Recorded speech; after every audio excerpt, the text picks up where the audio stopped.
Sering kan, lihat laporan keuangan angkanya banyak banget. Terus bingung, ini bacanya dari mana dulu ya? Tenang, Anda nggak sendirian.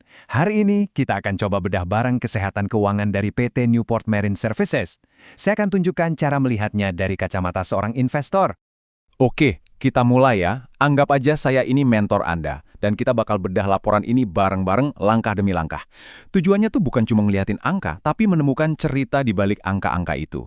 Ini adalah fondasi paling penting sebelum kita bisa ngomongin valuasi atau harga wajar sebuah saham. Oke, first thing first. Paling dasar banget nih, kita harus kenalan dulu sama bisnisnya. Kita mau investasi di sini, ya harus tahu dong rumahnya kayak apa. Yuk kenalan sama PT Newport Marine Services yang di bursa kodenya BOID. Nah, dari tabel simpel ini, kita langsung dapat info kunci. BOAT ini mainnya di sektor energi. Lebih spesifiknya jadi support system buat industri minyak dan gas. Data yang kita lihat ini adalah untuk kinerja setahun penuh di 2025. Dan catat ya, laporannya pakai dolar AS. Ini penting biar kita nggak salah persepsi soal skala angkanya nanti.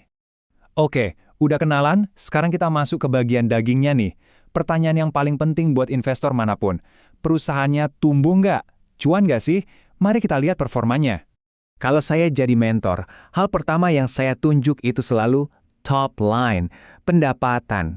Kenapa? Karena ini nunjukin seberapa banyak orang atau perusahaan lain yang mau bayar untuk produk atau jasa mereka.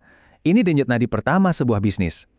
Di tahun 2025, board ini berhasil dapat pendapatan kotor hampir 17,7 juta dolar.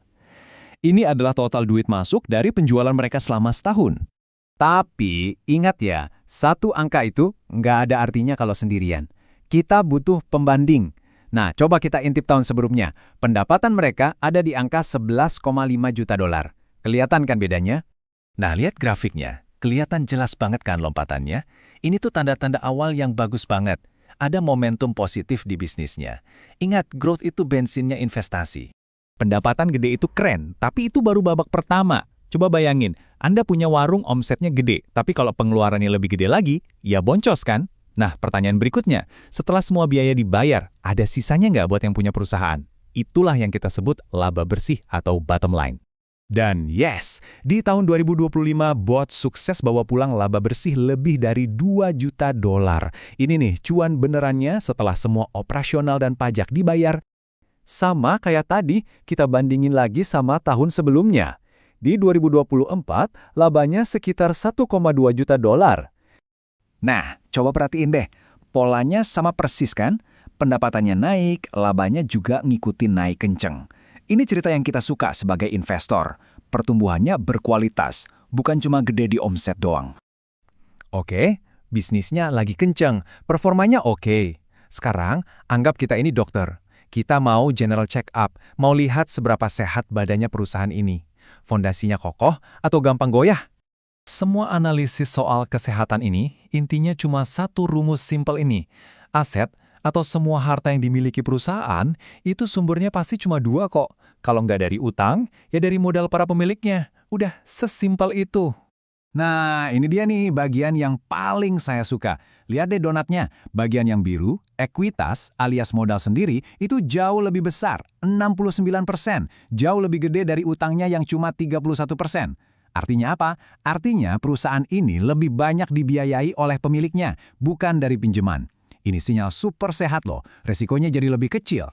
Laba di atas kertas itu satu hal, tapi ada yang lebih nyata lagi, uang tunai. Cash. Kas itu ibarat darah dalam tubuh bisnis. Tanpa kas, bisnis sehebat apapun bisa ambruk. Yuk kita lihat aliran darahnya. Nah, ini pertanyaan kritis dari seorang mentor. Laba yang tadi kita lihat itu beneran jadi duit di bank atau cuma angka cantik di pembukuan? Karena dua hal itu bisa beda loh. Arus kas itu dibagi 3. Operasi, investasi, sama pendanaan. Tapi kalau mau ngecek kesehatan harian bisnisnya, fokus kita cuma satu, arus kas dari operasi. Ini yang nunjukin mesin utama bisnisnya beneran ngasilin duit atau enggak. Dan ini dia buktinya. Di 2025, kas yang beneran masuk dari pelanggan itu 17,6 juta dolar.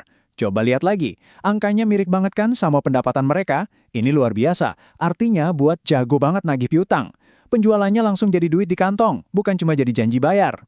Oke, semua potongan puzzle-nya udah kita kumpulin. Pendapatan, laba, kesehatan neraca, sama arus kas. Sekarang, ayo kita susun jadi satu gambaran besar. Cerita apa sih yang mau disampaikan angka-angka ini? Jadi, kalau kita rangkum ceritanya, jelas banget. Pertama, pendapatan tumbuh kuat. Kedua, labanya juga ikut tumbuh sehat. Ketiga, fondasi keuangannya kokoh, utangnya sedikit. Dan yang keempat, paling penting, bisnis utamanya menghasilkan uang tunai yang real. Ini paket lengkap. Nah, sekarang giliran Anda. Anda udah punya kacamata baru buat baca laporan keuangan. Anda tahu apa yang harus dicari. Angka-angka ini udah ngasih kita sebuah cerita yang sangat positif. Tapi, keputusan akhir tentu saja selalu ada di tangan Anda sebagai investor.